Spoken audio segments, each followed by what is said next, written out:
Jy hoor my duidelik, daar's 'n onderbrekingshakke of ietsie, nê? Nee.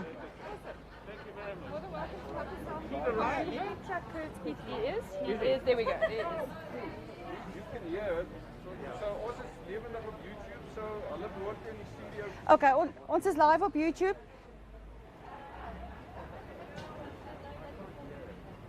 Kan ek gaan? Oh, wait, where did you bring them from? So rather put about alcoholic.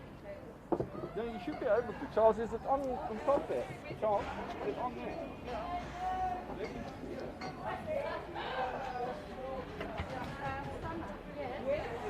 Ons sort net gou klank uit, maar ek is op YouTube, ek het myself sopas gesien.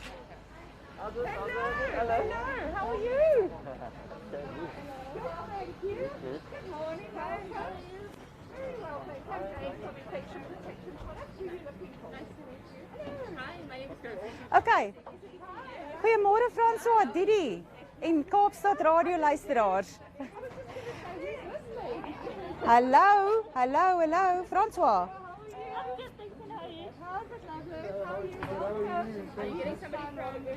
Hallo, François? François? Okay, goeiemôre en welkom. François, Didi, Kaapstad radio. No, we always find each other.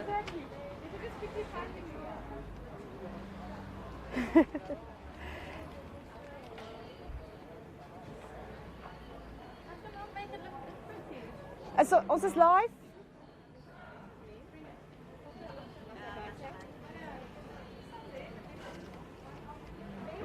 Kan ek gaan? Julle, ons is live op Facebook en ons is live op YouTube, kan ek gaan? Well, that depends. Are you filming? François, ons is live op YouTube, kan ek gaan? Non-alcoholic. So much can we have? Here we go. Non-alcoholic for you now? Oh, wow, look at that. Wow, lovely. Thank you. No problem. Where are we? Vir ons YouTube luisteraars, ons is nou live. Ons is hier in die W&A Waterfront vir die launch van 'n produk wat iets wat my baie na aan die hart lê. En dit is omgewingsake. Dit is die behoud van ons oseane. So vandag in samewerking met Shoprite Groep en Sani-touch bring ons vir jou 'n splinternuwe produk. Iets wat dan juist dit gaan doen, ons omgewing gaan beskerm, ons oseane gaan beskerm. Ons gaan van tyd tot tyd oorskakel. Maak seker jy volg ook vir ons op KRTV. Môre François, môre Didi.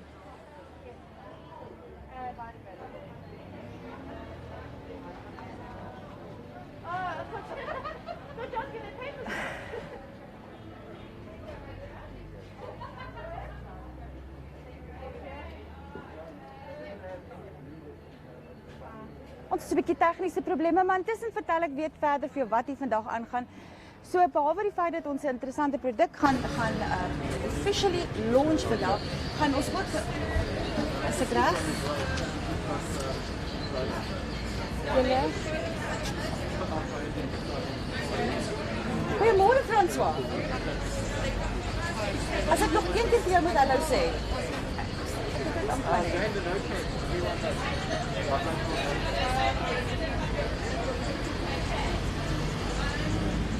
Okay, ons gaan voort. Ons is op YouTube live, so kom ons gaan voort. Baie dankie dat jy ingeskakel het. Dankie dat jy saam met ons is hier vandag. Ons gaan weer 'n tyd vir jou bring oor wat aangaan 11:30.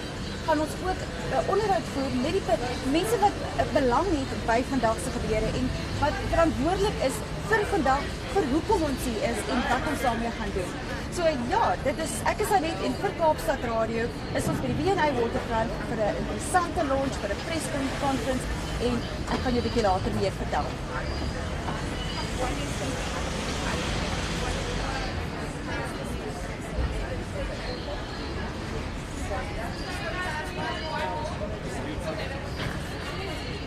François?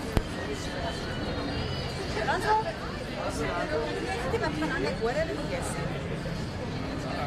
Dit was ten minste op YouTube, so dis Ja. Nee, dis nou. Alright, so we can move inside.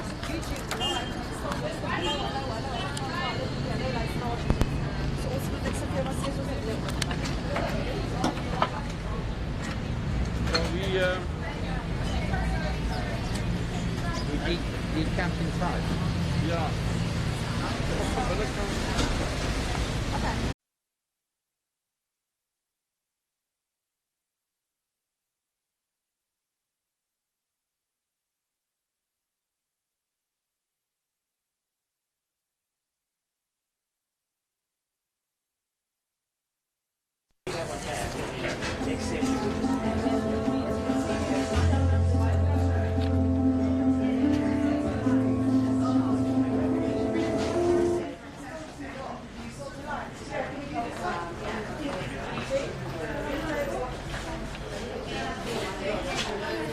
Just using this microphone for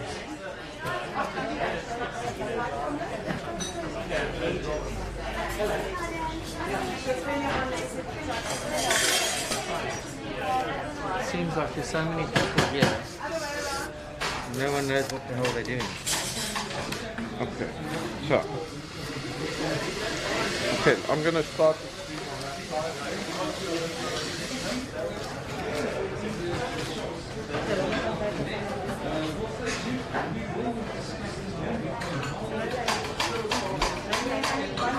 We want to take the bag. Is this your hand?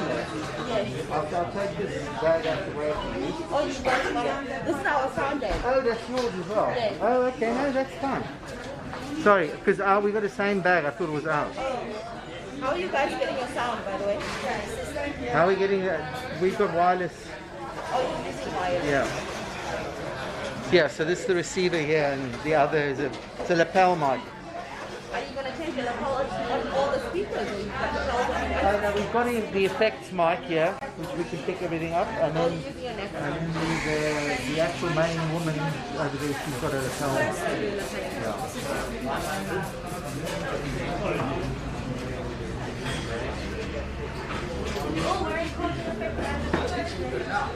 So they've got enough cameras here. This is Orms, yeah. Yes, yeah. On YouTube or the TV channel? We're on YouTube, Okay. and then they embed their YouTube on the Okay, so yes. so then they can switch over in We are live on YouTube all the time, and they use us whenever they want. Okay, so, and they know that. Well, yeah, they do know that. They should know that. Yeah, but Our stream has just started live on YouTube right now.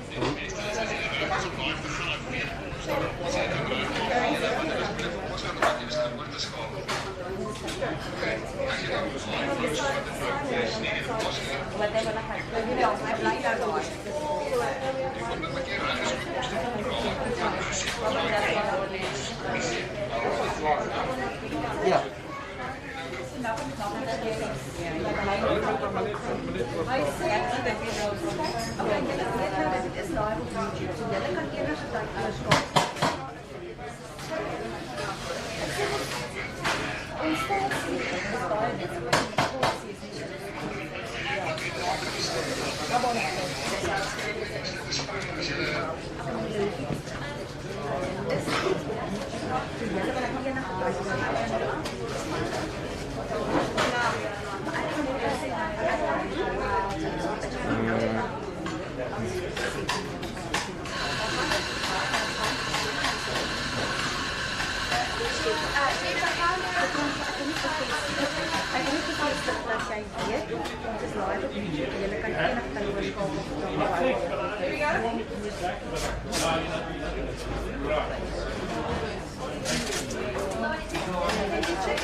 We need more light in here.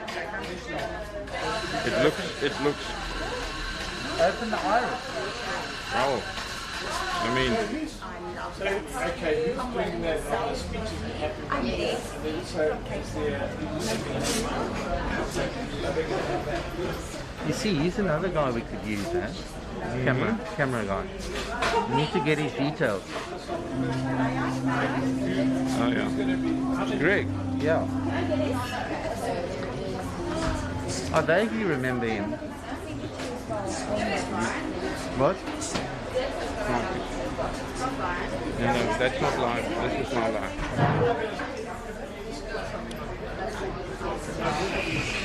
It's so closed. It's so ridiculous. They've got the curtains up with six-pack and it fell and it literally missed her head by a millimeter. That is stupid. No, this is a bit of a... The kids are drunken.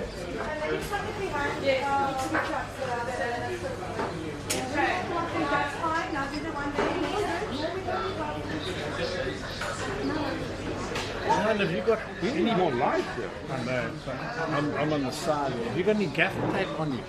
No, Yeah, we got in the box. You didn't bring the big box. no, I didn't bring the Oh. big box. What color did you want? Any colour.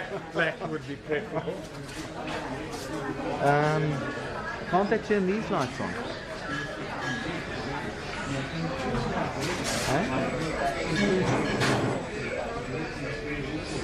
Struggle with lights, eh? I don't think we're gonna have enough light. Well, I'm going to ask them. Try and turn these lights on. You get one here, but it might cause a shadow. Yes.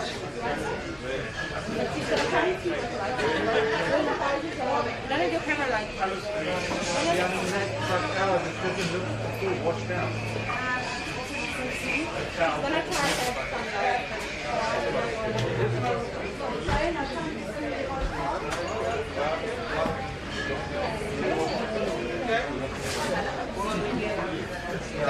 Run to the back and to the left. The radio station.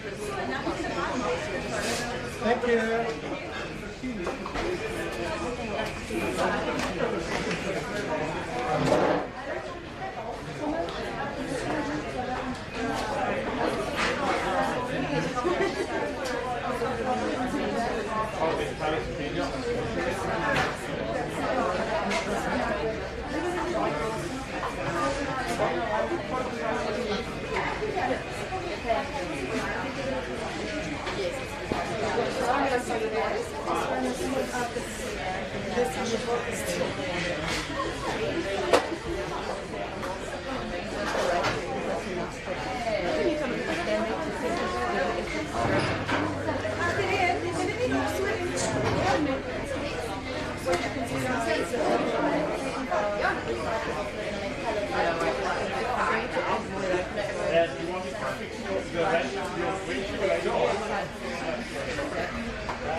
Fine.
Stand behind you.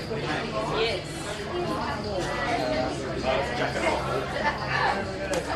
Jacket off.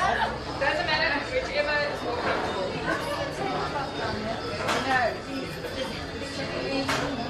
Put some green ones.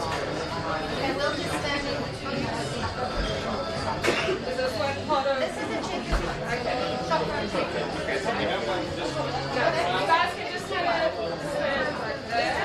Does that hide my stomach and my thighs? Mark. Okay, stand a little bit closer to the other feet. There's no COVID for 2 seconds. A little bit closer. There we go. Okay, 1, 2, 3, another one.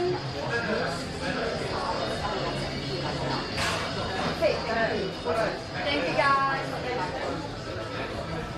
Sorry, hi, how are you? My name is Hello, thank you for having a conversation.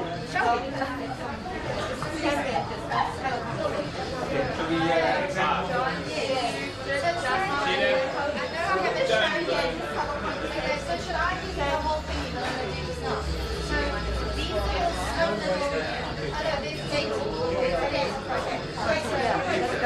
So don't look at the camera, just continue. Okay, so these are and boys have made these out of nylon because they used to break them. Because we did it at an angle mainly for medical, so they put it off at an angle and then it stopped these guys drying out. So that's how we did it at an angle, but it was so difficult for the consumer to actually understand because everyone wants to to pull them open. So this, we actually quite proud of this catch. And then underneath is another little secret. So it was nylon, now it's polyester. So we've got an amazing injection molder that we've been using for 100 years. And he uses our wire. You see how into his machine and he makes these out. So this also, we are now saying this week, this has got polyG that's always had probably for our 15 years. So polyG is silver iron. So it's pretty much like our mask. You know your mask is like that through there. So this makes it much simpler to touch. For the consumer and for the staff member. So this is got polyG. This is got No, we tested that. One of the things we had to buy. So because it's incorporated in the production process, inside the plastic. So if you look at this through a microscope, it's got tiny little like almost like micropylages. So if your virus or your bacteria or your microorganisms pops, you'll probably know more about that.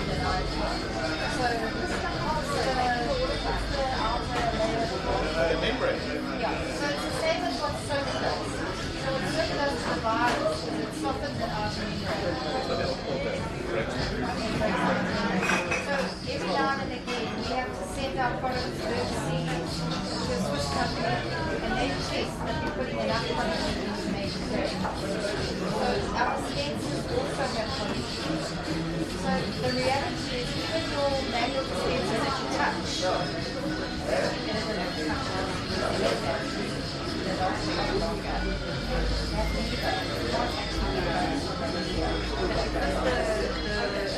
consumers paranoid about touching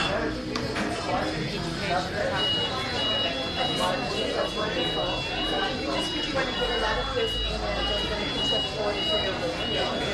Thanks so much. You stay. David, can I have you? Thank you.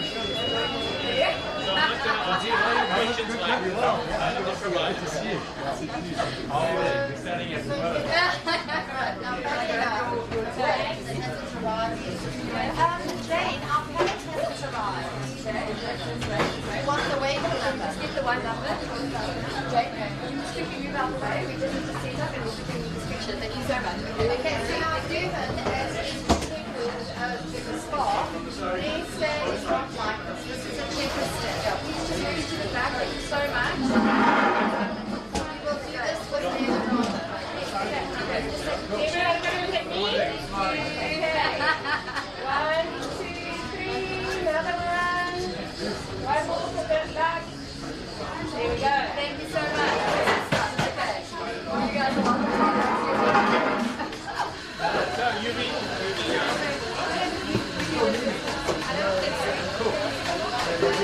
I don't know about the UV resistance. Thank you so much. So what we do is our artists that we see that. Okay. I'm so sorry. Steven's been a little bit.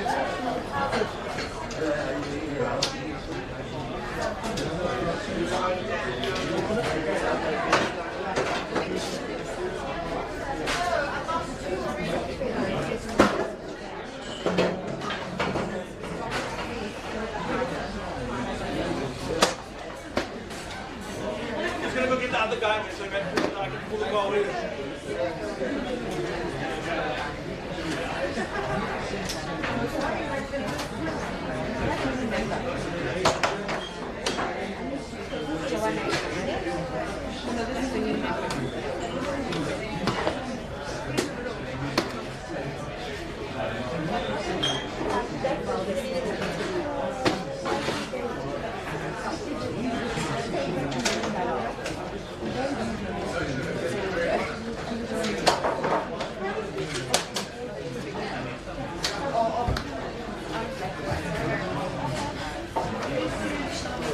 So, Jim, are they going to bring the laptop here for the talk?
We need to go. You need to say hello quickly. Hello, how are you? Wait. Somebody.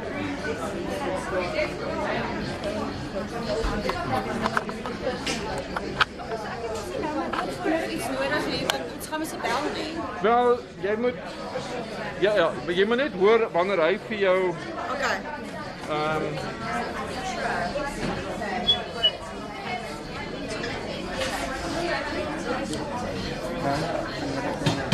Hi François. Hi François. Can we work? Okay, ons gaan vir jou nou sê sodra ons oorgaan, want al wat julle dan ons moet doen is oorskakel van hy is aan nê. Okay. Ek kan jou hoor, kan julle my hoor? Okay, hallo François, hallo Didi, hallo Kaapstad Radio luisteraars, hoe gaan dit met julle? Ook baie goed, dankie.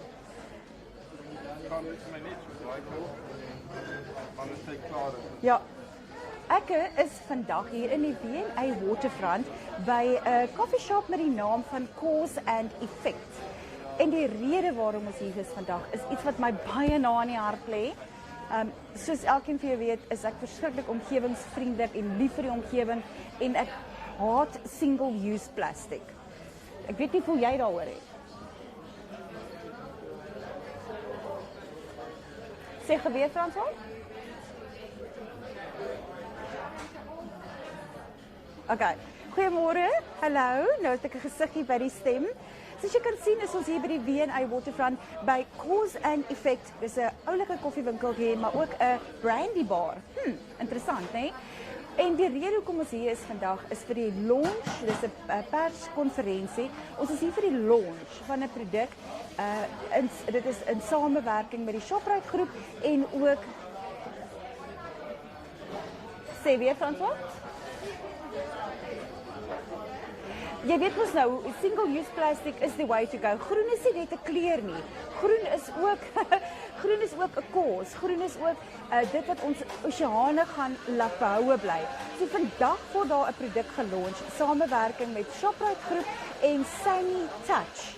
En ons gaan bietjie meer vir jou daarvan bring. Hier agter my kan jy sien waar heelwat sprekers vir ons gaan vertel waaroor dit gaan en hoe dit gaan werk en wanneer dit bekend gestel word. Wel, vandag is die offisiële bekendstelling, maar wanneer ons dit in die winkels kan sien.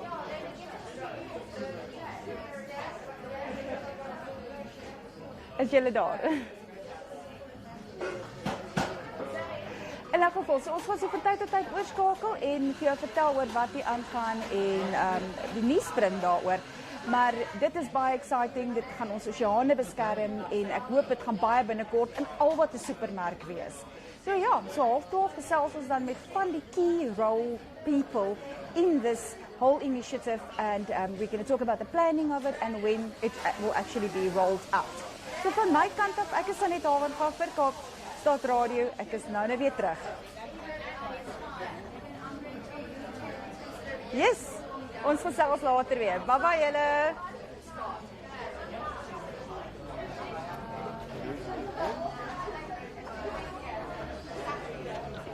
Finally. Yeah. So turn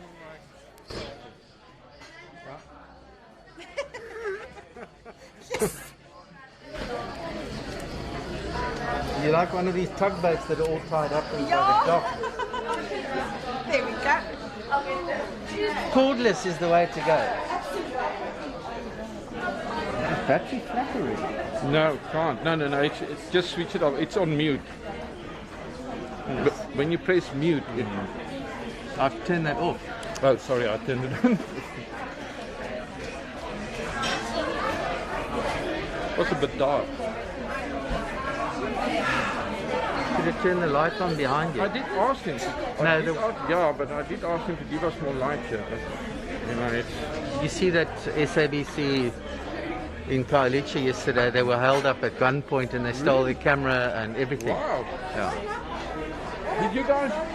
One of your colleagues got held up in Khayelitsha and the camera and everything was stolen by gunpoint. They were almost shot. No. Yeah, yesterday. Yesterday? Yeah. Really? It's dangerous being a reporter for SABC. But it works. Yeah.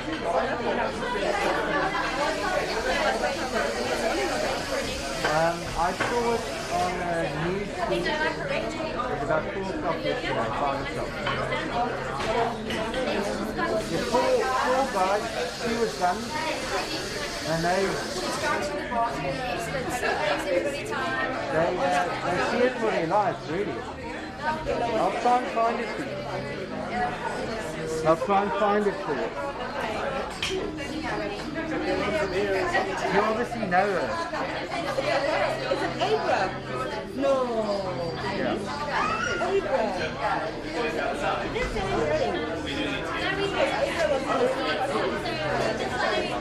I'll find it for you.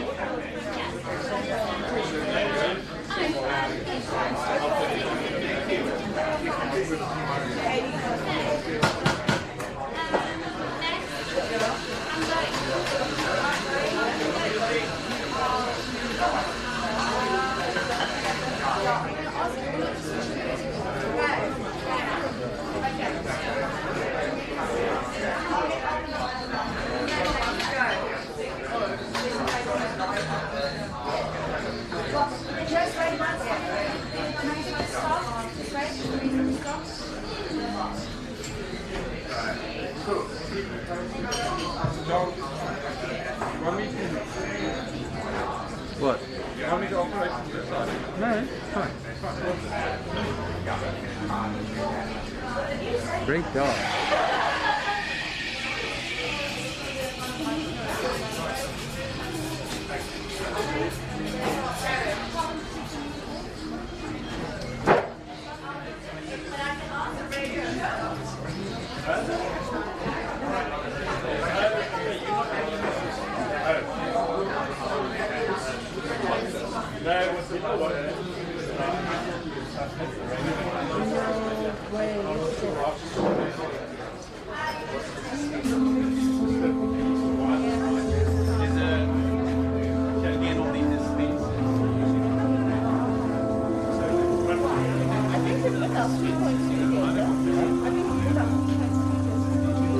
It all begins with a single word. A word that inspires us. A seemingly random collection of letters that defines the world we all live in today. And that word is extraordinary. For us, taking the ordinary and revealing its true potential, its hidden value, is what drives us into a surface that is resistant to 99% of all bacteria and viruses around us. Ordinary made extraordinary. Infection protection products that give you the power to protect your families, your communities, and now even the environment. In the form of brand new polymers that we've shaped into 100% recyclable green SaniWipes. Ordinary made extraordinary. Inspired by protecting the world around us for generations to come. Inspired by the extraordinary. Inspired by you. And through your hand, your touch, your gesture of using our new green SaniWipes, you've now joined us in our pledge to protect the environment and to create a sustainable and 100% recyclable range of infection protection products. Playing your part in helping us to protect the world one wipe at a time. Ordinary made extraordinary. An accomplishment we could never have achieved without you. The new 100% recyclable green SaniWipes. The power to protect.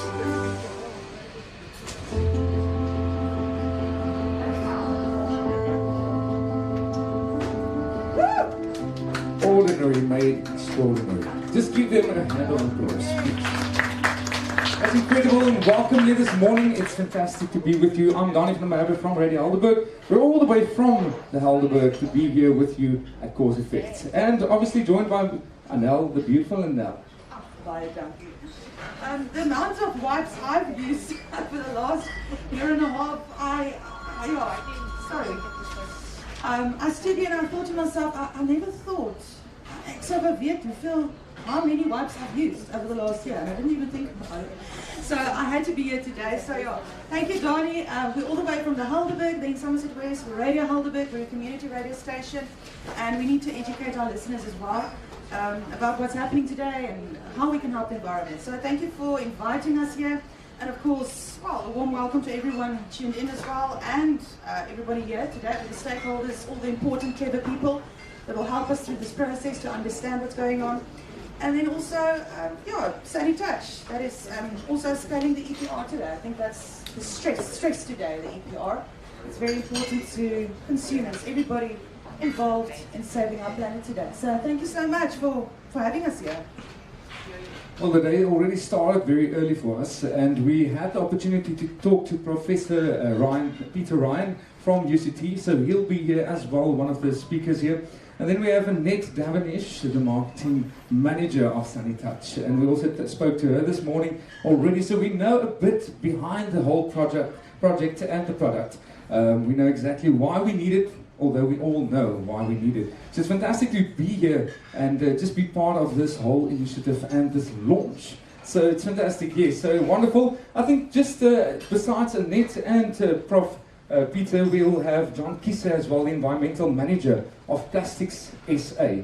And I'm dying to know more about his part in this and how we can change together. So just give a round of applause again for everyone being here, and welcome.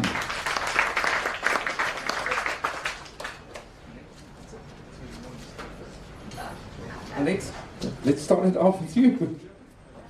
Good morning, everybody, and thank you so much for being here. We're actually going to start with Prof. Ryan, and he's going to tell us more about the environment. Prof. Ryan, thank you so much.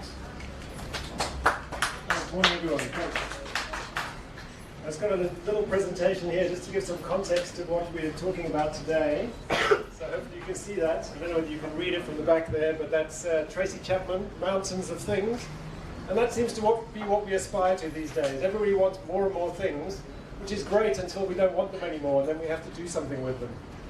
And basically the combination of consumerism and population growth is really taxing our planet at the moment. So that's just showing the projected population growth by continent till the end of this century, and you can see that the projection is that Africa will have as many people as Asia by the time we get to 2100. So we're currently sitting at just over 1 billion people in Africa. The projection is we'll have 4 billion people by the end of this century, which is pretty scary if you think about the impact we're already having on our planet.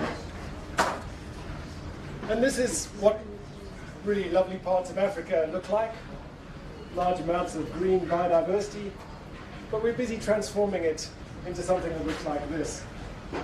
And just last year, a paper came out suggesting that the total biomass of life on Earth is now superseded by the amount of constructed material that humans have produced. So we have now, as a species, produced more stuff than there is living stuff on our planet. That's a pretty scary statistic. If we hone in on plastics, there's twice as much plastic on the planet at the moment than there is biomass of living animals, which is also a fairly scary statistic. And of course, plastics are synthetic products that we've created, only really been using them on a large scale since the Second World War, so this is a relatively new phenomenon. We don't really know what the impacts of this are going to be going forward. We currently produce about 400 million tons of plastics per year, which is about the biomass of humans. So for every person standing here, you're responsible for creating an equivalent mass of plastic every year. And that plastic has to go somewhere eventually. And that's really the nub of what we're talking about today. Of course, the reason why we're addicted to plastics is all sorts of really nice properties, which are great. They're relatively cheap to produce, they're incredibly versatile, we use them everywhere. People who tell you we must give up plastics, they're living a pipe dream. It's not possible. We're too addicted to them. They're lightweight, they've got a long lifespan, they have all sorts of really nice properties in terms of preventing gas exchange, so they're great for keeping food fresh. A lot of our food security depends on having plastics. We're not getting rid of them. But the same properties that make them really attractive in so many applications also make them very good pollutants. We tend to use them in single-use applications like bloody trolley wipes. And once we've used them, if we're not careful with what we do with them, they can disperse very well because they're lightweight, so they blow around or they get carried by water, and then they last a long time in the environment. And depending on the application, they can have toxic additives as well, so there are some issues around that. I do hasten to add that I've always said this is a plastics problem. I mean, sorry, the plastics problem is not a plastics problem, it's a people problem. But even the UN is now picking up on this. The problem with litter isn't plastic, it's apathy. That's one of the new UN catchphrases. So it's just about changing our relationship with plastic. We can't throw them out. We've got to keep the good properties, but we've got to stop them being used indiscriminately. And so this is the sort of waste management hierarchy. We should basically, in the first instance, not produce any waste in the first place. If we have to produce it, we should produce as little as possible.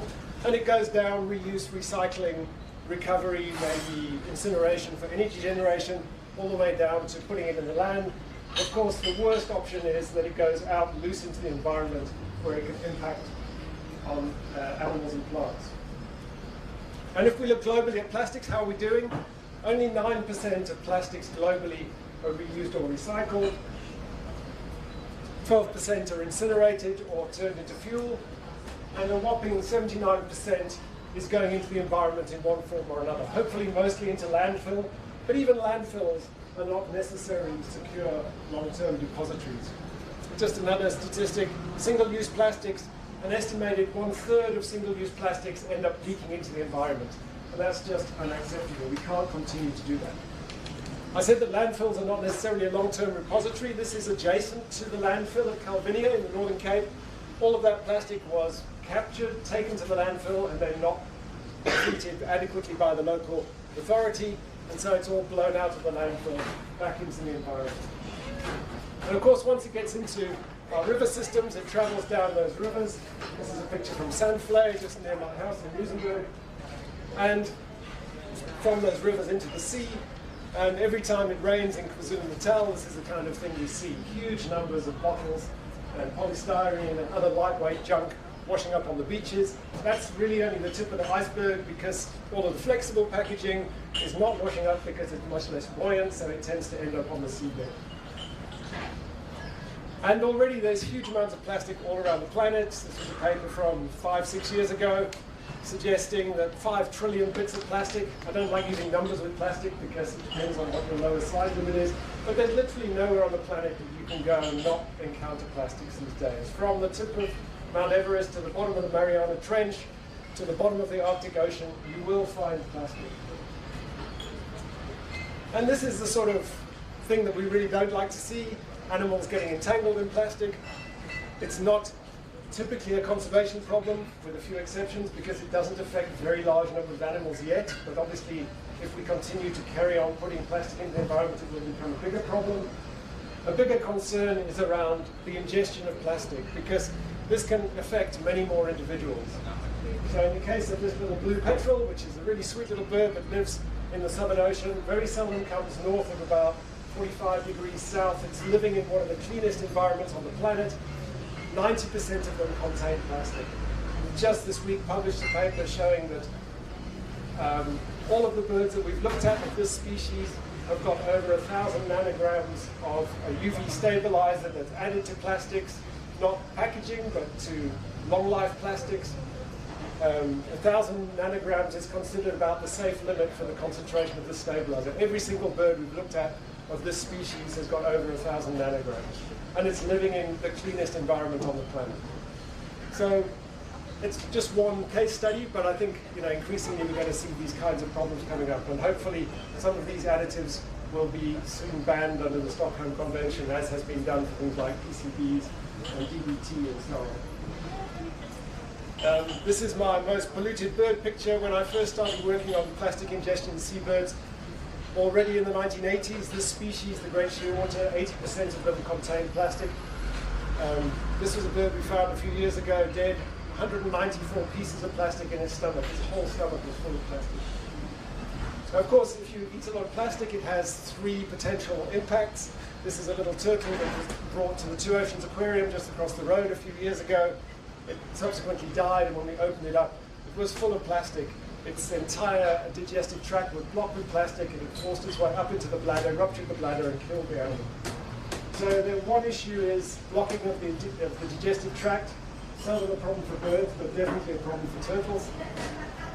There's a problem of if you've got too much plastic in your stomach, it's like having a tummy tuck. You've just got less volume available to actually eat plastic, eat normal food. But the big concern is around plastic additives. So these things that are added to plastics to give them specific properties. And this is the concern for everybody who eats seafood, because we're increasingly contaminating marine food webs with these compounds. So there's kind of 2 types of compounds we're worried about. One are the legacy pollutants, which are out in the environment and are attracted to plastics as they drift around at sea. And then there are the additives that are deliberately added to plastics, like phthalates and plasticizers, UV stabilizers, flame retardants, and so on. And all of these things have potentially adverse impacts on the organisms. I won't go into the details, but already we're finding microfibers in the majority of small fish off our coast. And then there's 2 critically endangered habitats in the world which are really being impacted by plastics. The one is mangroves. There's a nice study come out, not a nice study, showing that if plastics get up above about 80% cover under mangroves, it starts to kill the mangroves. And that has big implications for things like coastal stability. In an era of increasing climate change, sea level rise, the last thing they can afford to do is lose mangroves, which are protecting tropical coasts. The same with regards to coral reefs, getting smothered with plastic, again, killing plastic reefs, killing coral reefs, which again is really critical for not only biodiversity, but also the stability of coastal zones. In terms of Southern Africa, we're quite fortunate still that our plastic problem is not too big. But to me, the biggest problem is just the aesthetics of it. We can't continue to attract tourists from all over the world if this is what our beaches look like. And we're already spending over 100 million rand a year just on cleaning beaches. And despite that effort, what we see is that the concentration of big litter items on our beaches is focused around urban centres, which very clearly says this is a local problem. Yes, there is an issue with ships dumping litter illegally. There's an issue with long-distance drift of plastic coming across the Indian Ocean from Southeast Asia. But it's a drop in the ocean compared to what we're doing to our own country. So we have the power to really change this situation. So most of that litter is coming from local land-based sources. And unfortunately, with service delivery failure around the country, we're seeing increasingly people resorting to dumping illegally. And that's just a recipe for disaster. All of that material ends up in our waterways. We can try to intercept it. We've got a project at the moment looking at how to best intercept plastic within our waterways. This is down at the marina, a private initiative to remove plastic, making quite a significant difference. But we need these kinds of initiatives everywhere, not just here and there. And of course, that's just treating the symptoms. What we really need to do is tackle the causes. We can also get involved in beach cleanups. And for many years, I was quite anti-beach cleanups. I thought it was hiding the symptoms, but they really do make a difference. We did some quite nice research over the last decade or so looking at unclean beaches in the West Coast Park. And there's this big dichotomy when you start talking about plastics between the numbers and the mass. So if you go and you look at an average piece of beach in the West Coast Park, this beautiful, unspoiled 16-mile beach that runs from Azafontein all the way up to Lagabon Lagoon, there's about 190,000 man-made items per meter of beach, which sounds insane. But most of them are these little tiny microfibers that you can't see with the naked eye. They're typically about 3 or 4 tenths of a millimeter long and significantly narrower than that. Then they're coming from our clothes washing. So every time we wash clothes, those little fibers go into the wastewater, and then they go down the rivers and into the sea. And everywhere on the planet, you will find microfibers. Interestingly, most of them are not actually synthetic. A lot of them are cellulose-based or animal-based, cotton, wool, etc. But they're just ubiquitous. They're everywhere. However, if you look at the massive anthropogenic items on beaches, there's about 1.5 kilos of rubbish per meter of beach on the west coast. 90% of that is sitting in big things that you can just walk along and pick up. So just by going and doing a beach cleanup, you're actually picking up 90% of the problem. And the really crucial thing about this is that if we don't go and pick them up, they're going to basically break down into microplastics. So they form this soup of little tiny bits of plastic, which are the things that the turtles and the seabirds eat. So educate your kids, go do a beach cleanup, make a difference. Of course, as I said, the really important thing to do is to tackle the source of the problem, and this is why we're here today. We just don't want to have to deal with the downstream implications. We want to deal with it before it becomes a problem. So you're all familiar with the 3 R's: reduce, reuse, recycle. If I had one wish for this problem, I would say let's improve our solid waste management in this country. We're just dropping the ball on that one big time, and maybe the local elections will make a difference. We live in hope. We need education and enforcement to reduce littering. Littering is just the core of the problem, but we've been educating people for 50 years and we still litter. And then we need incentives to reduce, reuse and recycle. And that's, again, coming back to where we are today. And finally, we need environmentally friendly packaging design. Again, that's a key focus of today, moving towards products that can be fully recycled. And I'll talk a little bit more about that. Sorry, I'm probably talking more than I should. We need to rethink the whole way that we do things, and we also critically need to refuse. So personally, I've never used a trolley wipe. No offense to anybody, but I think it's a superfluous thing. You'll all be aware of the plastic bag, our national flower, which we addressed in the early 2000s. Vali Musa was the Environment Minister. And this just shows the effect of those kinds of actions. So this was some of our long-term data from South African beaches. And you can see very clearly that once the charges for plastic bags were implemented, it had an impact. It made a difference. So positive and negative incentives can make a difference. The critical thing, though, is that the plastic bags are only 3% of the flexible packaging on our beaches. So it made a difference, but it was just a very small difference. We need to rethink the whole way we do things. And the plastics industry, no offense to John, will tell you about the amazing things that they initiated of their own accord, which is great. Things like Petco, recycling. It's a world leader globally. We have some of the highest PET bottle recovery rates anywhere in the world, which is amazing. And it generates all sorts of good things. So job opportunities, vast amounts of money generated for informal litter collectors, vast amounts of space saved in landfill because we're not sending these bottles to landfill anymore. We do have other initiatives. It's not just Petco. There's similar schemes for polyolefins, polystyrene and vinyl. But having said all that, it's just the scale of the problem is quite stark. So again, this is a picture I like to use. It's just behind my house. Now, if those PET bottles were really worth enough, they wouldn't be left lying around like that. So we recover about 2/3 of the PET bottles that are produced through the Petco scheme, but 1/3 go into the environment. And we produce about 4 billion bottles a year. So that's over 1 billion bottles of a year that have got to go somewhere. Hopefully most of them end up in landfill, but a lot of them don't. And they end up in places like this, where somebody like me has to go and pick them up.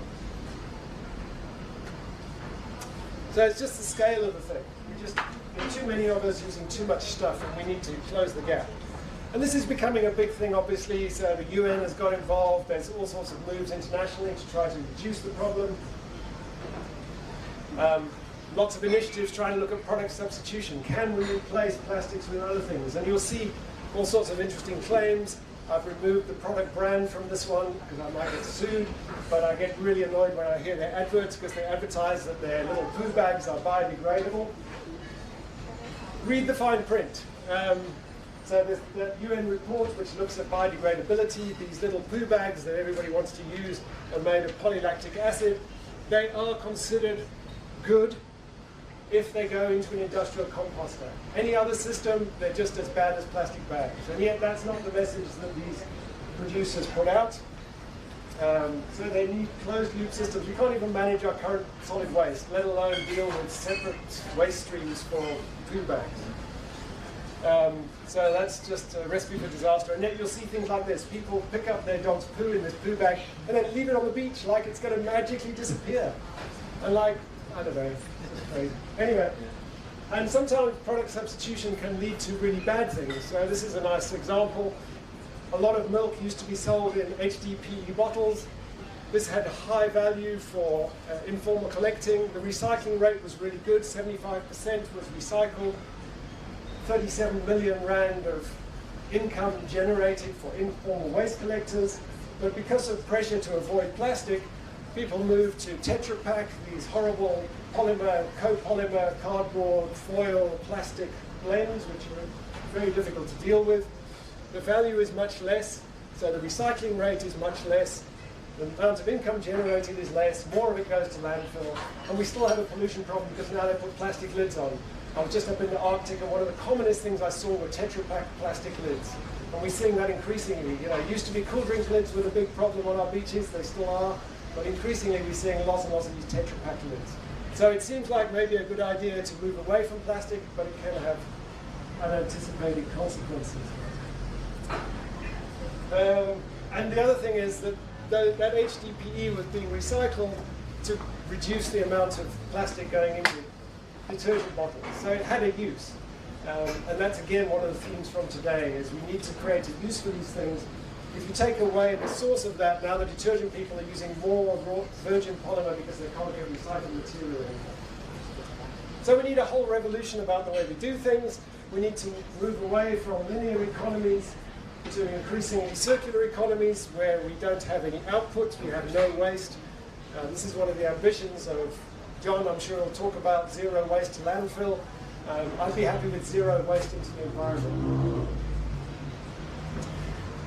And South African policy is often ahead of the game, and as usual we've got some great legislation. We've just enacted this extended producer responsibility in terms of the National Environment Management Waste Act. So just about a year ago that came into effect. It was gazetted, I think, in early 2021. So now all plastic producers of packaging at least have to come up with some plan as to what happens to their product. And so it's great to have today. So the idea with EPR is that everyone involved in the value chain must ensure that less waste goes to landfill. And so today we have two of the key players here. We have the producers, and it's really wonderful, the initiative that Annette and her team have produced. We've got the retailers who are buying into this, and kudos to you guys. I know it's another thing that you don't need in your life, but really you do need, because it's just all about sustainability. But the cycle doesn't stop there. We've got to get buy-in from the consumers, and that's why I'm giving up my morning to talk about this, because I think it's important that the message get out there. And the local authorities also have a role to play. They need to make it as easy as possible for these kinds of initiatives to happen. They should be giving land to recyclers for free. They should be giving them incentives to set up recycling plants just to reduce the burden on landfills, not making it difficult for people to recycle things. Because at the bottom line, we face this incredible crisis in this country. We're drowning in our own waste. This is just a couple of headlines that I picked off the internet while I was putting this talk together. Cape Town's exceeding its landfill capacity of the two major landfill sites 10 years ago. We kind of keep giving exemptions to Coastal Park and Vissershoek to keep dumping there. Yeah, but it can't carry on indefinitely. We need to resolve this. And unfortunately, the COVID situation has just made matters worse, because I now see more masks lying on the beach than I see on people's faces on the beach. So COVID has exacerbated the waste problem, and again, that's why we're here today. So that's pretty much my story. I think it's great, the initiative that we're talking about today. It's a relatively small contribution in terms of the amount of plastic, but it's the step in the right direction, and it's an example that I think other companies really need to look at and emulate. And so I'll just finish with the South African Plastics Pact. So the idea of this is that we should eliminate unnecessary packaging through redesign, innovation, or reusable delivery models. And it set these quite ambitious goals perhaps, that within the next 4 years all plastic packaging should be reusable or recyclable. So that would phase out these multi-layer type of products that we can't recycle. 70% of that packaging should be recycled. We're getting close to that maybe with some products, but certainly not all. And that 30% of packaging should be made with recycled content. And that's really critical because that creates the market to drive the recycling process. And so I've probably gone on longer than I should have, but hopefully, sorry, I do get enthused about this sort of stuff. But if we do this right, we can go back to being the fairest Cape and not be the Cape of polluted beaches. Thanks very much. Thank you, Professor Peter Ryan from UCT. It's lovely to hear from your side as well. I don't know when I will eat seafood again, maybe, but it is realistic. This is all the statistics that's out there. And although you said you're not going to use any wipes, the thing is, it is out there. And if we can just get a balance, I think that's why we're here as well today, just to see how can we create a better planet for all of us. And if we can start here today in the V&A waterfront, that's a big up for me. But I think let's get John Kisse here. He is the villain. No, he's not. I'm just joking. But he's he's Environmental and Sustainable Manager at Plastics SA.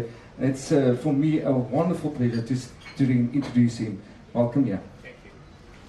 Thank you. I'm not going to keep you too long. I'll be very short. But I want to compliment Sani-touch on this one. The one thing that was left out of Peter's diagram there was the converters. The guys who actually at the end of the day get the material. You know, I can take you to a company now that uses 20 tons of PP LD per day. And they are screaming for more material.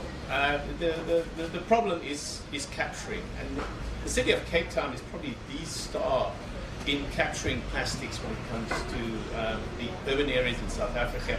The city of Cape Town really supports the recycling industry. What Sani-touch has done, they've created a product, and it's that big thing when it comes to recyclers that we can trust.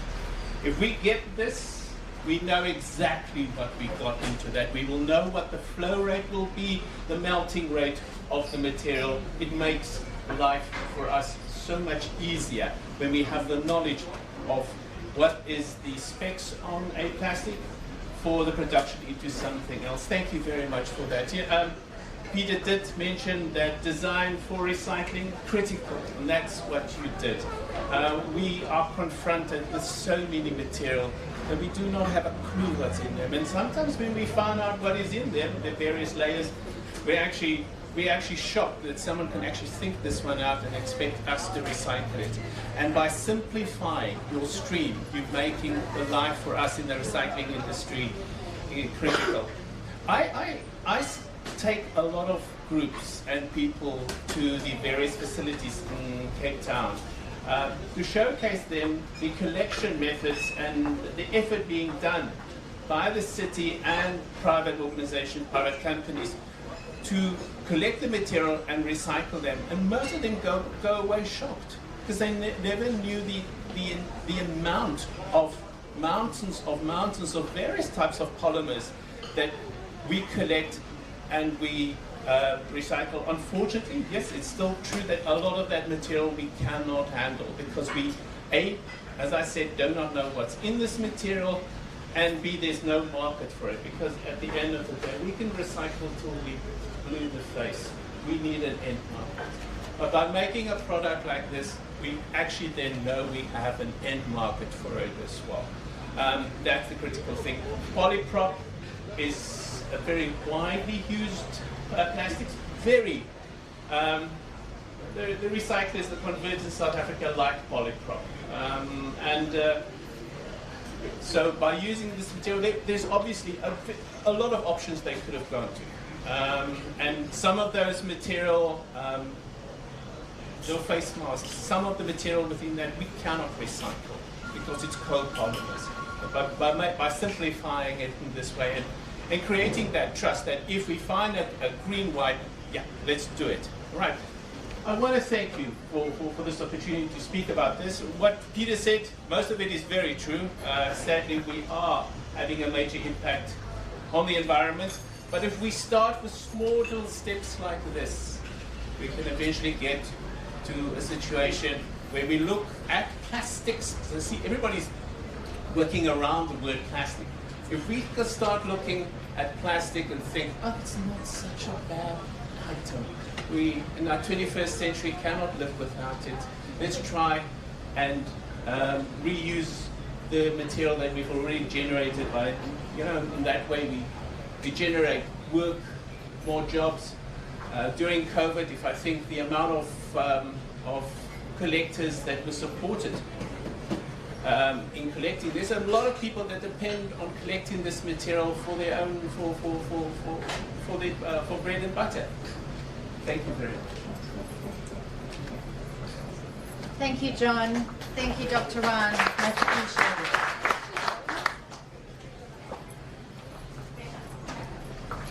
Sorry, I just need to get myself sorted here. Okay, I'm just going to move this here so I've got a little podium. Speaking doesn't come naturally to me, so please forgive me. Right, I'm Annette Devenish from Sani-touch Infection Protection Products, and our journey began over 30 years ago with the introduction of the biodegradable toilet seat wipe. Now, you'll probably all have a good chuckle out there. Our first toilet seat wipe dispenser was made from a sewage pipe, and this is the original toilet seat wipe dispenser. We started our journey with a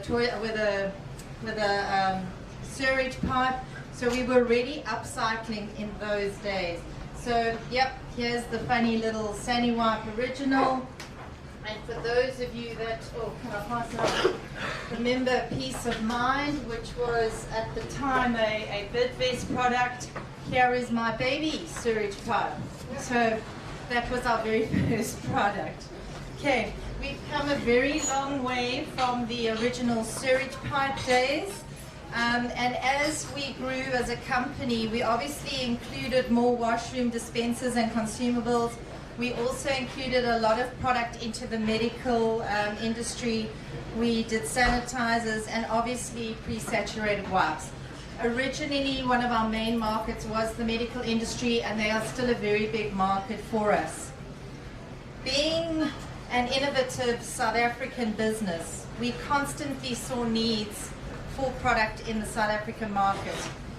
And it was in the early 2000s when my sisters and I found ourselves often shopping with young children that a retail store manager alerted us to the fact that the trolley handles and those little baby chairs could harbor a huge amount of bugs and bacteria that could potentially make our children sick. And that got us thinking, and that was the start of the trolley wipe journey in South Africa, and we introduced the SaniWipe trolley wipe. Our first SaniWipe that we introduced was a biodegradable paper, which I have somewhere. It's over here, and for those of you that would like to feel it, try it, this was our very first trolley wipe, which is, as I say, a biodegradable paper.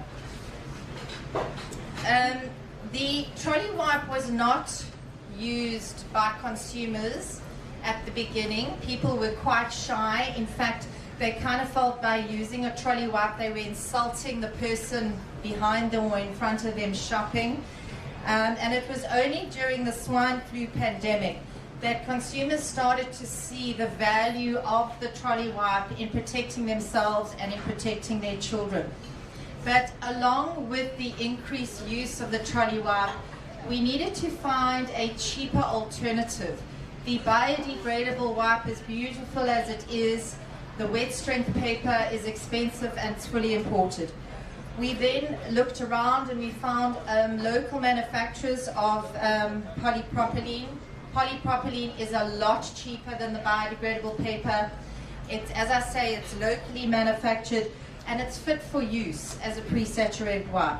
So we matched the blue color and we made a polypropylene wipe. So This was the blue polyprop wipe that was introduced during that swine flu pandemic. So the usage of the pre-saturated wipe prior to COVID was still extremely low, and you guys will be shocked to know that only 2 to 4% of shoppers or consumers actually took a wipe in those days. And the problem was that there were no recyclers that were recycling something like a polypropylene wipe. It was the volume wasn't big enough, and it was just too small and too thin. My cousin and avid environmentalist and sustainability activist, Dr. Bridget Johnson from Fonderling Wines, tried to assist me, because I was really perturbed by the fact that we were telling everybody that this was a recyclable wipe, yet nobody was prepared to recycle it. So we looked at things like the pyrolysis units, which you touched on, I think Dr. Ryan or John, I can't remember, biodigester units. We looked at putting them at the back of shopping centres, and the solution just was way too expensive. It wasn't economically viable. Our volumes were just way too small, and no one would really take us seriously. So in March 2020, as you know, our world was turned on its head, and the COVID pandemic virtually hit us overnight. I'm not sure why we didn't anticipate it, but as South Africans, we didn't believe it was coming, but it did. And virtually overnight, the consumption of the trolley wipe increased by 500%, with consumers taking copious amounts, entering a store and leaving a store. The Sani-touch infection protection staff worked day and night. We worked 7 days a week to try and keep retail stores trading and to try and keep our medical hospitals open and infection-free. It was a monumental task. It was made even more difficult because the raw material shortages that came in were ridiculous. The alcohol shortages were crazy. We saw ourselves being presented with alcohol that we had no idea what type of alcohol it was, so we refused flatly to buy it. We would only buy our medical grade alcohol, and it was really a very, very stressful, horrible time for all of us. So while you guys were at home playing games with your kids, we were out there trying to manufacture like crazy and try and find decent raw material to continue to make enough product for the medical and the retail industry. One of the saddest things to me about the start of the COVID pandemic was we were the only company at the time to have high alcohol sanitizers. We already at that stage had 80% ethanol in our sanitizers. And we were the only company that had an SABS 490 and an SABS 1853 mark on our sanitizers, and we had medical device manufacturing licenses. But we couldn't manufacture sanitizers because the raw material was that low that we had to keep what we had for our retail wipes and for our medical wipes. So we actually made ourselves quite unpopular because people were like angry. Why don't you want to supply us? And you know, there were times when I kind of felt that we needed to replicate the parable of the 5,000. If only we just had 5 loaves and 2 fish that we could just keep chopping up and keep spreading.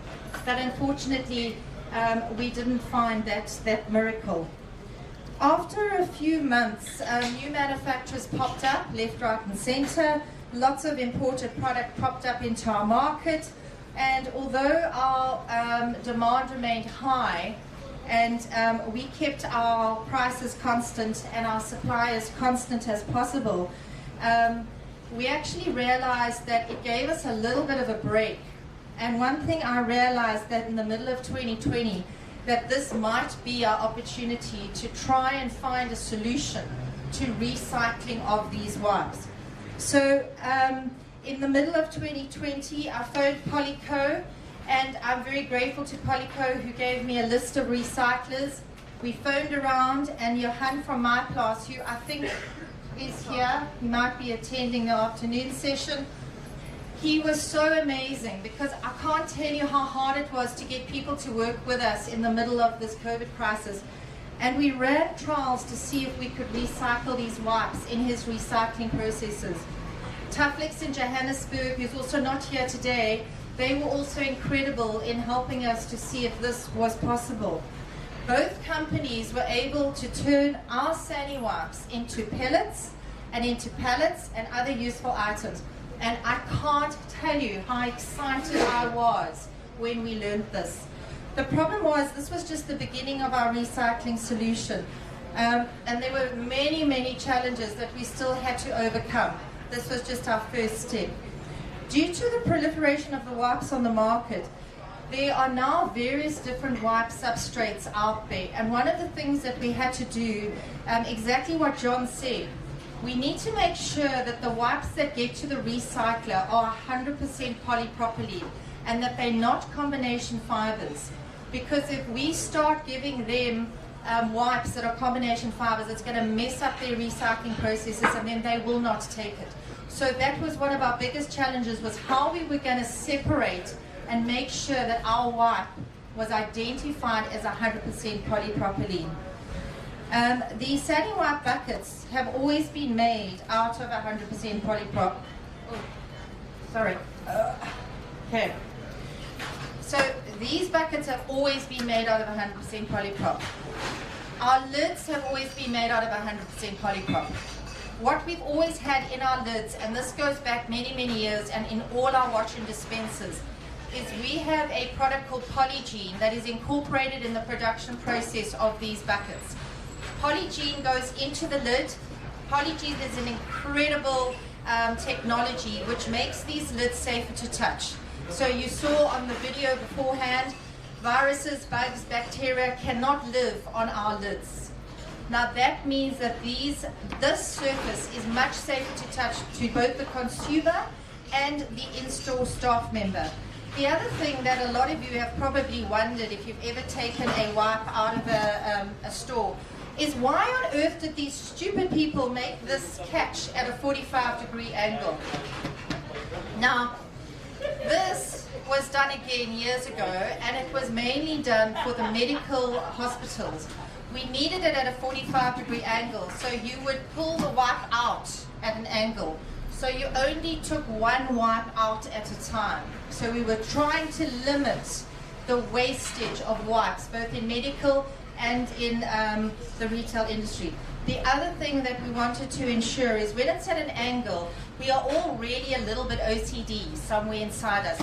We have this tendency to want to close it because it's at an angle. So what that does is it keeps the lid closed, it keeps the wipes moist. Underneath this is a little separator cap which pushes the extra fluid back into the container and again ensures that these wipes stay moist. Now because the usage was so low, we had to make these red catches out of nylon because the tendency is, especially in the stores, took a lot of education and in medical, was to try and break this off. So we made this out of nylon because it was so strong. But now with the increase in usage and people have got used to our 45-degree angled lid, we are now able to make our catches, there we go. We are now able to make our catches in a green polyprop. So even our catches now are polypropylene. And further to this, what we're also so proud of, we have been working with the same suppliers and the same partners for many, many years. Our injection molder that makes our lids, he uses our recycled wipes from our production process and he creates our catches out of our recycled wipes, which we're very proud of. Going forward, we are hoping that we'll be able to do the same thing with the lids. So later, when you see our lids maybe turning grey, it is because we are going to try and incorporate as much of our recycled wipes into our lids as well, so that those will also change over time. The other thing that we did in the middle of COVID is we realized that there were no South African companies that were able to test for viruses. And we sent a whole span of our products over to the UK for the EN 14476 test. This is an international test which tests for the efficacy against viruses, and in particular the coronavirus. And we were very, very proud in November of 2020 when our EN 14476 test came back, and the SaniWipes, as well as a whole lot of our other products, had proved effective against the coronavirus. We were so proud, we shouted it from the rooftops, and in typical South African fashion, everyone went, "You're kidding." But anyway, the reason why I'm telling you this is our little flash, which is on the top of the bucket, our EN 14476 efficacy against the coronavirus. Even this little sticker is made from polypropylene. Okay. Right. Sorry, papers. Okay. So what we did is we changed our wipes to green, which is why we're here today. We changed our wipes to green to identify them from all the other wipes in the market, including our own biodegradable blue wipes and our blue recyclables. So all our recyclable wipes are going to be changing to green. ShopRite Checkers very kindly assisted us in the trialing of this process in their stores, and we realized quite quickly one of our other challenges was the consumer. So our original stands, these that you would have known, have been in the market for 15 years now, hugely robust. The bin opening is quite big. So unfortunately, we throw cans in there, we throw our half-eaten hamburger in there. So we realized that we needed to start rolling out new stands that had a tiny bin opening. So the one that I'm using as a podium here, this is the new ShopRite Checker stand, and you'll see it's got a tiny little bin opening. That is not to irritate the consumer, it's to try and ensure that you don't throw anything away other than the trolley wipe, so that we can help the cleaner and whoever is going to be in store who is going to be collecting these wipes, to try and make sure that only the polypropylene green wipe is thrown into this bin. So that's going to enable us to separate it and make sure that what we are sending to the recyclers is pure polypropylene. So with the help of the sustainability team from ShopRite Checkers, we worked out a very, very simple system. I'm going to try and show you holding this thing and grabbing a bucket. Okay, so pretty much what happens, an empty bucket is filled with used wipes. Once this bucket is full of used wipes, we've got a polypropylene sticker that's on the bottom of the bucket that you pull off, okay, very simply, and that will be stuck onto the top of the bin, which says, "Please recycle me." This bucket filled with green used wipes will go to the back of the ShopRite Checker store, or the Spar store, or the Click store, or the Builder store, and that will then ensure that it is not confused with the brand new buckets. So we worked with ShopRite Checkers. They are going to put these into their roll cages at the back of the store. Their trucks that deliver, that are called back haulers when they go back to DC empty, will pick up the roll containers full of these buckets, and these buckets will then get counted and tallied, so we'll be able to know how many have been put into the store, how many have been returned to the store, and those will be picked up by waste management companies such as Smart Waste, who are here, Reg, who also helped in trying to trial this whole system, so thank you, Reg. And then a company like that, like Reg's Waste, Smart Waste, will take it to the recyclers like the MyPlasses and like the Toughflexes, and they will then turn this into product that we can use. The other thing that we had to do is we had to ensure the safety of the cleaners in the store. So our used wipes coming out of the bins in retail stores have been tested, and Lovelace Nkanazi is here. He's our regulatory officer and QC manager. If you want to know anything about regulatory, you can chat to him afterwards. He is responsible for testing and making sure that everything we do is done according to the South African regulations, and that our test results are done frequently. And we're very proud to say that the wipes coming out of a bin are also bug-free, which again says that the fluid that we have in these wipes are actually doing their job, which again we're very, very proud of. And what we're doing in Johannesburg, one of our big production facilities is in Johannesburg. We've got the most amazing system with Tuflex in Johannesburg. All our waste wipes get sent to Tuflex. Tuflex then converts those into pallets. Now, I'm quite sad to say our pallet is not here, and it might come through the door any moment because it's got lost. So it's somewhere here in the waterfront. So if you see a green pallet, that's the one. Now, the amazing thing is that these wipes that are going to Tuflex, they then recycle into pallets.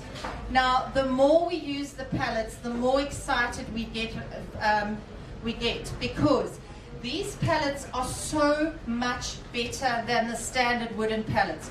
First of all, we're not chopping down trees. Yay. Second thing is, these pallets are UV resistant, so they can get left out in the rain, the hail, the snow, the sunshine. And they don't break, and they don't wear like the wooden pallets wear.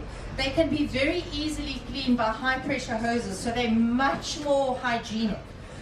They don't easily burn, which is great, so it's a low fire hazard. But not only that, is they don't get stolen for firewood, so that's a huge plus factor. The other thing is they don't harbor insects because plastic is inert. So John was actually mentioning that that is great for export, and I didn't even think about that. But in our food production and in our agricultural sector, this might definitely be the way to go. The other thing is you can color coordinate them. So your colors kind of go dark because you're using recycled polyprop, but you can still reuse them. You can still color code them, which is amazing. It's not the only thing that can be made from recycled polyprop, but in our industry, it's fantastic, and we're so excited about it. And if we can encourage more industries to use recycled pallets, we are creating a demand for recycled plastic, and that is really what we want to do, to close that total circle. There are lots of things you can make with recycled polyprop, garden benches, even the good old coat hanger. So these coat hangers are made by our injection molders who make our lids, and this coat hanger used to be a wipe. It is now a coat hanger. So we think that's pretty cool. And this is not new. We've been doing this for ages. So it's not new to us, but we need to encourage more products to be made out of recycled plastic, and we need to educate the consumer to look for products made from recycled plastics. We need to teach, we need to train, we need to educate. This is an ongoing journey, and our pledge is towards sustainability in everything we do. We want to look at ways to upgrade our products, to upgrade up our processes, and where possible, find solutions that will help the environment. What we are trying to really implement is what they call the circular economy to upcycle polypropylene. You've just heard about the EPR legislation. So EPR legislation we think is a fantastic initiative. It's called the Extended Producer Responsibility Program. At the moment it only affects people that are using are in packaging. So it's not legislation that affects us. Our industry is hugely regulated. And as I say, if you want to know anything about our industry in terms of regulations, ask Lovelace. Okay, I do. Good refreshments. Okay, with the llama. Okay, can you hold my llama? Thank you, llama. I think that's good. Right. Okay, so what we would like to encourage is, even if you are not legislated in terms of EPR, if there's not an EPR system that exists, try and find one. What we've done today, or what we are trying to do, is not rocket science. It's really, really simple. And what we want to try and do is help the whole of South Africa to recycle and upcycle. So where we are based in Stratham Park in Randburg, we have a recycling depot up the road. And Jane, who has a beautiful office, overlooks our street. And every day we watch these recyclers, these informal waste collectors, pulling their waste up the road, and then they have sort of races down the road, which is quite scary to watch. But those guys are incredible. They are doing the most incredible job of cleaning up the streets of South Africa. And these people work extremely hard for very, very little return. And what we feel is, if our lonely little green wipe can be recycled into a pallet, and we can make a difference with our tiny little green recyclable wipe, what other products are there out there that we as consumers can find to recycle? How can we help these informal traders to actually make a little bit of money? And that is important why we need to do things like switching from a wooden pallet to a plastic pallet. Because by doing that, we actually create a demand for the recycled products. You all guys know economics. Where there's a demand, there is money. So if we can create a demand, we will actually create enough money in the system that the recyclers are going to want the waste product. If they want the waste product, our informal traders have more to collect and they stand to make more money. So the circle will continue, and we will actually create jobs by trying to find ways to upcycle our plastics. Okay. Right, so what we are really trying to do is just find small ways to make a difference and to upcycle what we can in this country. We are very proud of our green wipe. We are very proud that we introduced the trolley wipe into the South African market. Pre-saturated wipes have proved time and time again to be the single best way to stop cross-infection in medical facilities, and now during the COVID crisis. What we've got to ensure is that they remain environmentally neutral, and that is what we're trying to do today. Now, before I stop talking, I just want to tell you, say a huge big thank you to Rizan and Kurt for this beautiful venue, and I have to tell you a little bit about it. Rizan was one of our very first reps, and so she is part of the Sani-touch family, and she started with us on this journey, the Sani-touch journey. When she told us that she was going to leave us to marry her barman boyfriend, sorry Kurt, but we were all a little bit concerned. Look what these two have created today. They have followed their convictions, they worked incredibly hard, and everything they do here is sustainable.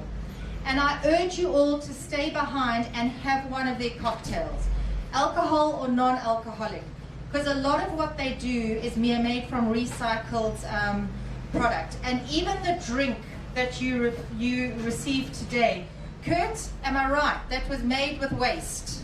Okay, so you drank what, pineapple peels, banana skins, because that's what he did. So we're very proud of you, Kurt and Rizan, and thank you for this very beautiful venue. Please, we're all available to ask questions, chat about us. Most of us in green are Sani-touch or KVD. Please corner us and ask us questions. And I really, really appreciate you all being here today. And I know that it is just a lowly little wipe, but we all need to make a difference, and we need to start somewhere. So thank you so very much.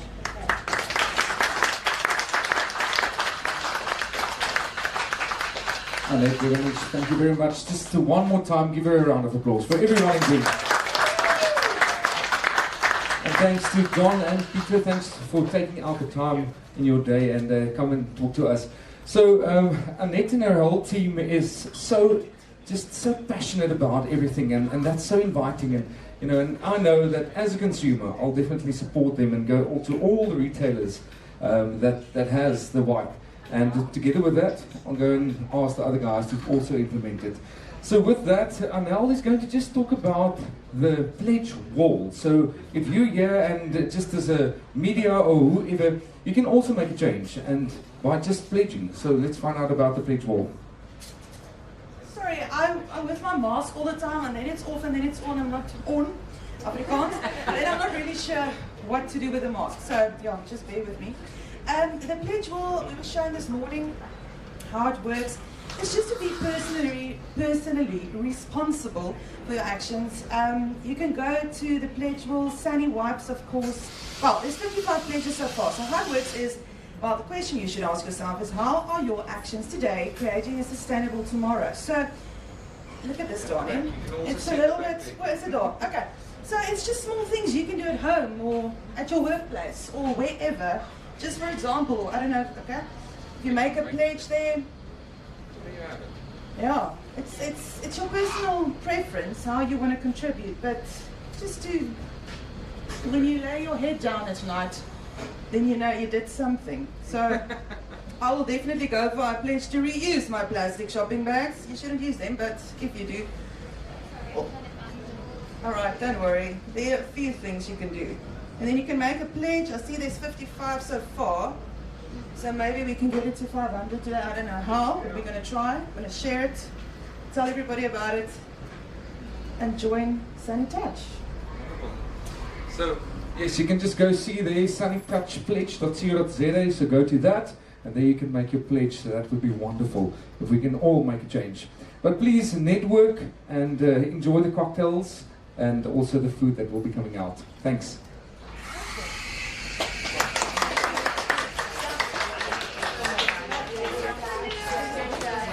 We're going to put the battery in so if we move, the camera can stay on. Hello. Hello. How are you? We're going to set up outside for the interview at 11:30. Everybody say to see you.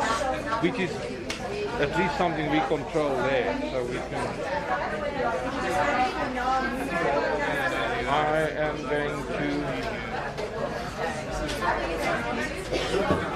Can I sit it on? Do you need the... Yeah. Yes.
let's just confirm.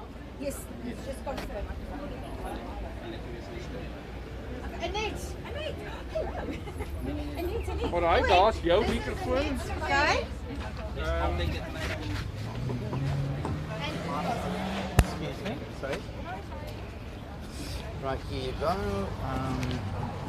That's on convenient place. Ons gaan sit, né? Ja, gaan ons staan. You can Okay. clip, it's got a clip or you can just pop it in your pocket, whatever. Do I put this through my thing? No, you can No, just... just let it hang. It's not that. It's not like we're on. Or you can hold it in your hand, but... Ja, hulle kan hom in die hand hou. Ja. This sounds ever so professional. We are ever so professional. Okay. Just give us a moment. I just want to make sure that my station is over. You can move a little bit in towards your banner. There we go. Shall we ditch the llamas? Yeah, you can ditch that if you want to. That's pretty though. Ja. Ja. Okay, just hulle is nog nie gelees nie, so ek wil net seker maak that just probably on air right now. I'm just going to basically just run through the questions with you. Okay. I'm going to ask you, obviously, the initiative, whose idea was it? You obviously did explain everything, but for our listeners, We do it again. we do it. But Okay. just a short, I mean, SaniWipes has been with us for how many years? Okay. 15. 15 years. Why this change? I'm going to ask you that. Okay. Then I'm going to ask you, I definitely want to ask the difference between recyclable and biodegradable. Okay. Then when will we see the green wipes in the stores, actually in the stores? Yeah. Will it be in all retail stores? Okay. What next? Okay. I can do that. Yes, that's basically it. we can And do I that. also want to, there's something else that I was thinking about. I don't know about that, if I can ask you that, about the masks, the disposable masks. When will we see that being... Gosh, I don't know. But you know what? The reason why we went with these masks is this is a company that actually approached us. It's quite interesting. This is a silver thread. Oh, so we can talk silver about and this mask copper. then. Oh, can we? Yeah, okay. yes. So silver and copper actually kills microorganisms. So it's quite incredible. So if you can switch from a disposable mask Yes. to a mask like I'm that, very- that's the way to go. I'm very guilty with disposable masks. all are. I buy packs and packs of it. I know, but we actually shouldn't. We need to switch to material Yeah, masks. so that's and definitely these what we're gonna guys, talk you about get the masks. copper ones and you get silver ones, and this we'll is definitely definitely the talk way about to go. these. Yeah. Met wie jy nog gepraat daar is? Ek het vir daardie se boodskap. Okay. I'm monitoring Cape Town Radio, Kaapstad Radio so. Frana, ons gaan oorgaan. Oh, daar het hy nou gelees, okay. I've got no lipstick on anymore. neither. No, you have got lippies on. I've got permanent lippies. Oh, I did put lippies on, but I've actually got permanent lippies. Okay. So I just added Your some. lippies look good. Okay, let me just, okay, nou, laat A ek gou net dat hy... with lippies and a net with no lippies.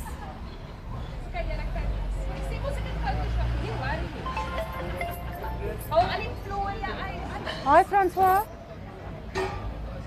Goed doen jy? Scars. Ons gaan nou nie die interview doen nie want wil jy nie net oorskakel van sorry, wil jy nie net oorskakel van YouTube af nie want dit gaan met makliker wees. Okay, great. Ons gaan as jy dan reg is, gaan ek jou nou die foon neersit en die interview doen en dan bring ek vir jou meer. Okay. Okay. Okay, ons gaan oor. Okay. Oh. Okay, ek hou dit op. Okay. Wel, vir Kaapstad Radio, ek is Annette Haven gaan. Ons is hier by die waterfront, die W&A waterfront by die oulike plek Cause and Effect. Nou, it's a nice place, eh? Oh, it's a beautiful place. There's a lot more Lovely. going on than what we're seeing here, and I definitely want to come back and experience more of what they're bringing us. But today is not about them. Well, it's about them, but it's about what you are bringing us as well. So vandag is ons hier vir die launch van, nou dit lyk bekend, nê? So jy het dit al gesien in die winkels. But this is a little bit different from what we know. What makes this different from the ones that we already know in stores? Okay, so trolley wipes have been in existence for 15 years, and the first trolley wipes that we brought out was the biodegradable paper wipe. And as time has gone on, we needed to first of all find a more inexpensive alternative, and also we wanted to go proudly South African because the biodegradable wipes are imported. So these wipes are 100% locally manufactured and they are 100% polypropylene, so that's really the difference. Okay, so these are, let me ask you this, the difference between biodegradable and 100% recyclable, what is the difference? Okay, so biodegradable means that you can dispose of it onto landfill sites and over time it will biodegrade. Okay. And biodegradability is one of those things which is quite complicated, because if you take a piece of toilet paper and you pop it outside in the environment, you will see it flying around for a long time. You need to make sure that it goes into a system and into a compost system in order to biodegrade.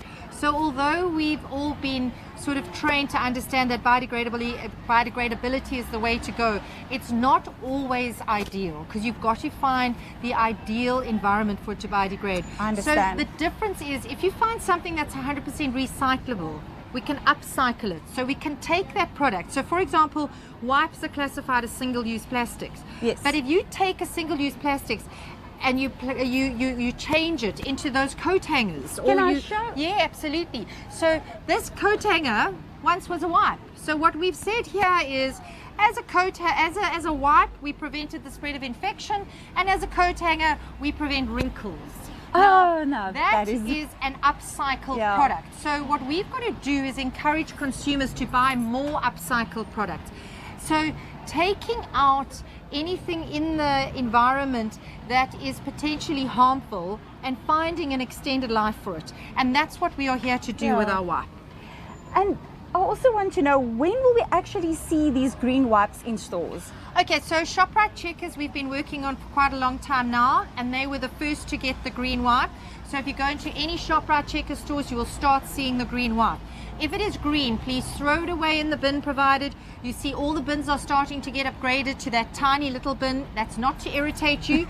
It's just so that you only throw the green wipe away. Okay. But all our retailers are going to start seeing the green wipe coming through. So wherever you see a SaniWipe in a retail store, we will start getting. So this is a tiny baby one. Obviously, you will see the bigger one. Ones, yeah. But you will start seeing the green wipe, and it's got the you will recognize it. It's got the green catch, which used to be red.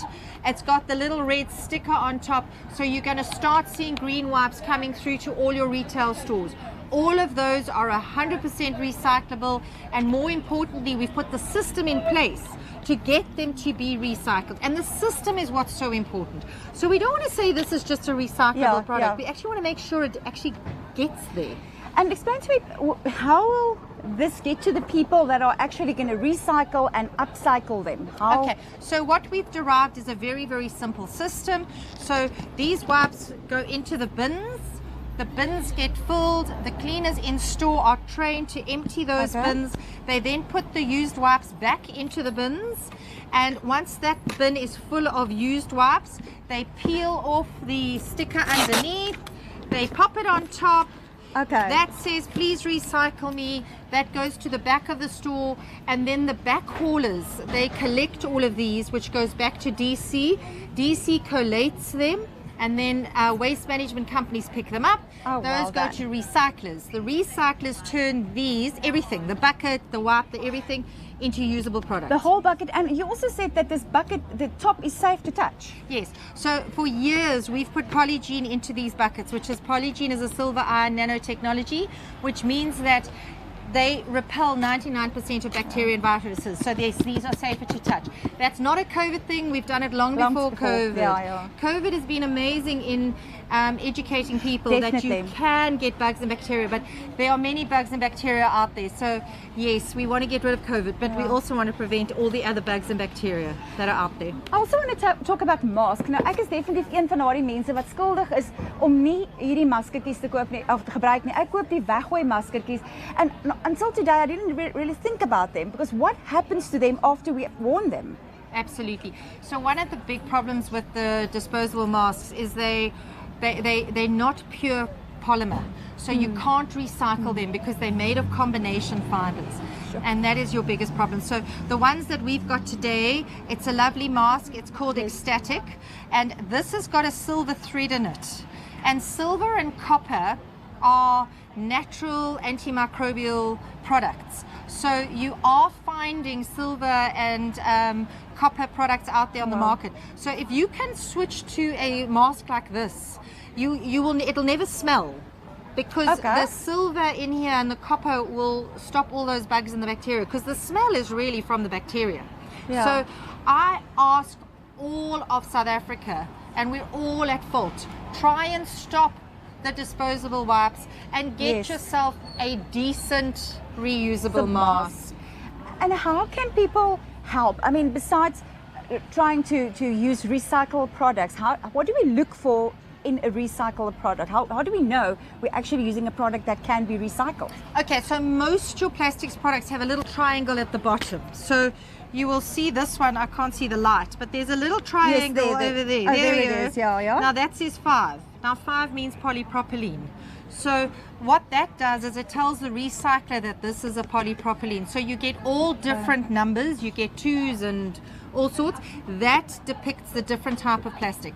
That is important because that means that the recycler knows what it is, they know how to recycle it, and they know, more importantly, how to upcycle it, what to make it into. So there is labelling legislation in South Africa, which we really all need to take seriously. And one of the things in labelling legislation is that we need to start telling the consumer that it is recyclable. So we can't just pay lip service to it. We actually have to take this seriously.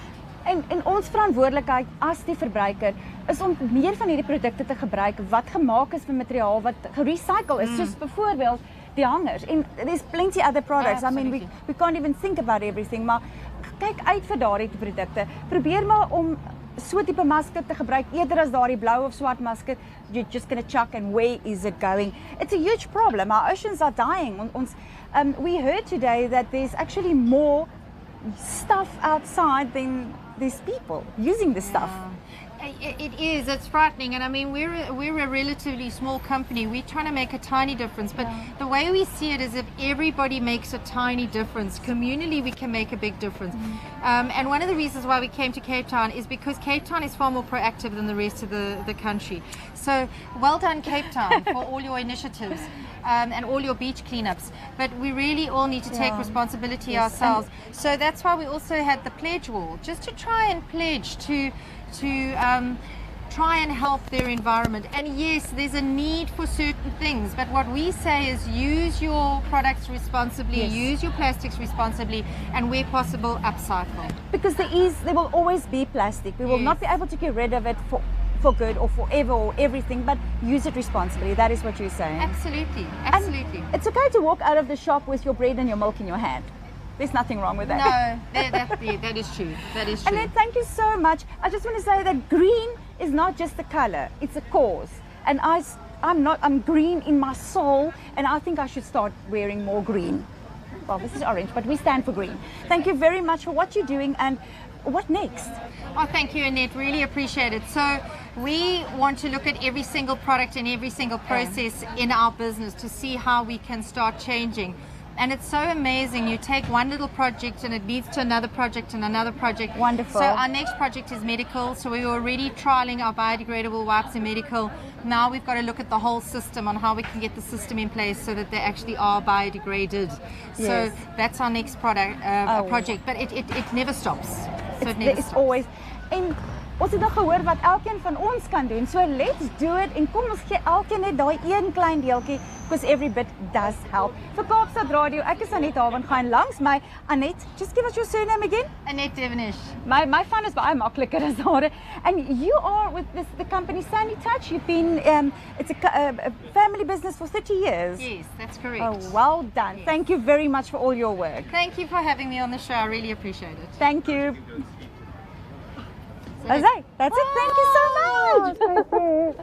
Thank you. Thanks, Samuel. Okay. John. Bye. Donkey. Thank you. Really appreciate it. And I hope you get. This is a little something to say thank you. Thank you. I thought you were going to